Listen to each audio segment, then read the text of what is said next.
There are more synapses, nerve connections in your brain than there are stars in the Oh God. Alright, hello ladies and gentlemen, my name is Bradley and I have a Brad taste in music, and today I have a review for you for the new Jaden Smith album, SYRE. Jaden Smith, son of Will Smith, is now a up-and-coming rapper who has also been an actor in many of movies, especially the ones with his dad. You got Karate Kid, you got After Earth, the one that flopped very poorly. But overall, a kid who's had lots of success, and now he's trying to make it in the rap game. Of course, I've heard singles like Batman, which I thought were pretty bad. A lot of people thought were pretty bad. So going into this album, I was kind of like, I don't really take Jaden Smith too seriously. The problem is with a lot of his songs, like, the lyrics that he has, they just sound like they come from someone who doesn't know what reality is. But I have to say that, man, if someone came up to me and said, this is the best album of the year, I wouldn't agree with them, but I could see where they're coming from. There were things on this album that I could not overlook, that if you can overlook it, you're gonna have a lot of enjoyment on this thing. First of all, I have to give props for production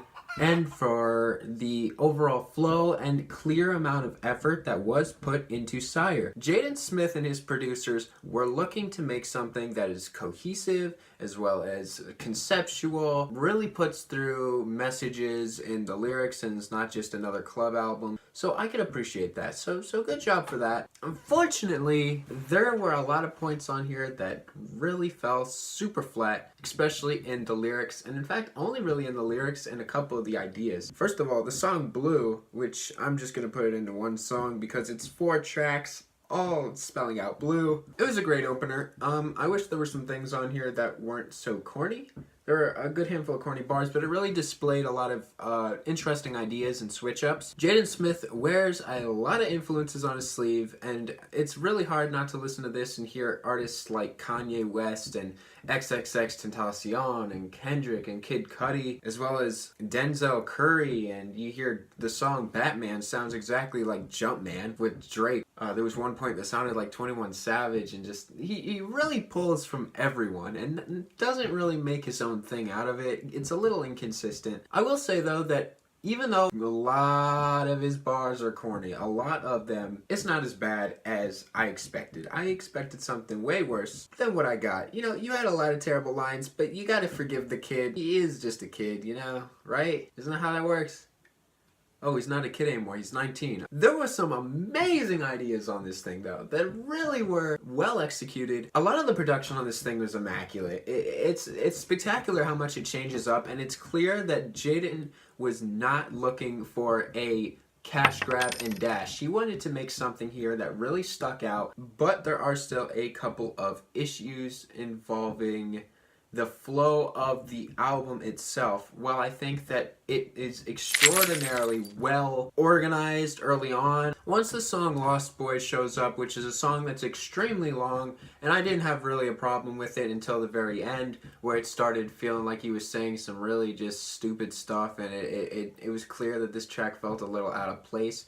And no, it did not need to be 9.5 minutes, it could have been cut down, but as soon as this ended, we got to Batman, and it was clear that this sort of everything past Lost Boys did not fit within the album itself, and then it ends off after a bunch of bangers, which some were hits, some were missed. Some of the hits, definitely Icon. George Jeff was extremely good. Yeah, those two, basically, those two were great bangers. But yeah, the ones that were misses, definitely Batman, Fallen, Rapper, Passion, definitely hurt the track listing quite a bit, as well as the end song SYRE, which I think that sonically had some extraordinarily cool sounds going for it, with a lot of repetitive sort of off-kiltering kick drums that were assorted through this thing, which I thought was really cool. But it was just a spoken word track that was explaining a lot of things, but it was a bit corny, and there were like these little whispers that came in and out. They were like ASMR kind of stuff, where it was like, so confusing, she saw, pow pow pow pow, where are you going? Why'd you leave?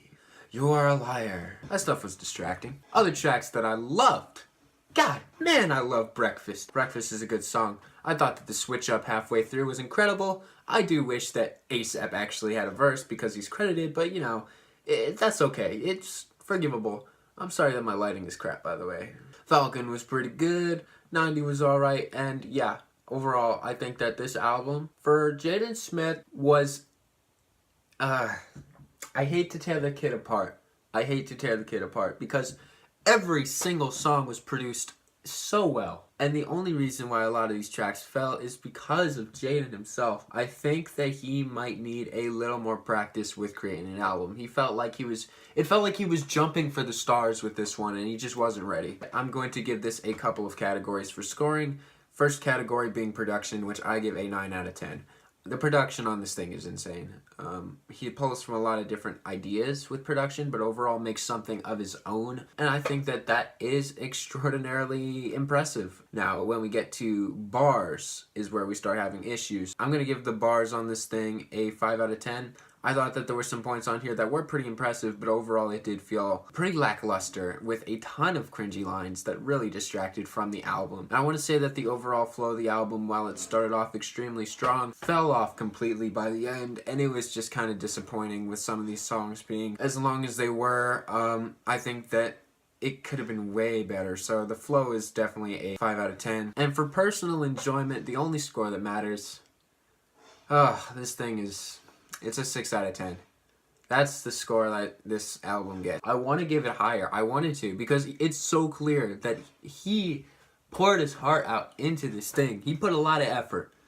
But sometimes that doesn't always work out. My name is Brad. Make sure you hit like, subscribe, and make sure you follow my Twitter if you haven't already because I definitely put some interesting stuff there. You won't regret it. I love you guys. I'll see you in the next video. Peace out.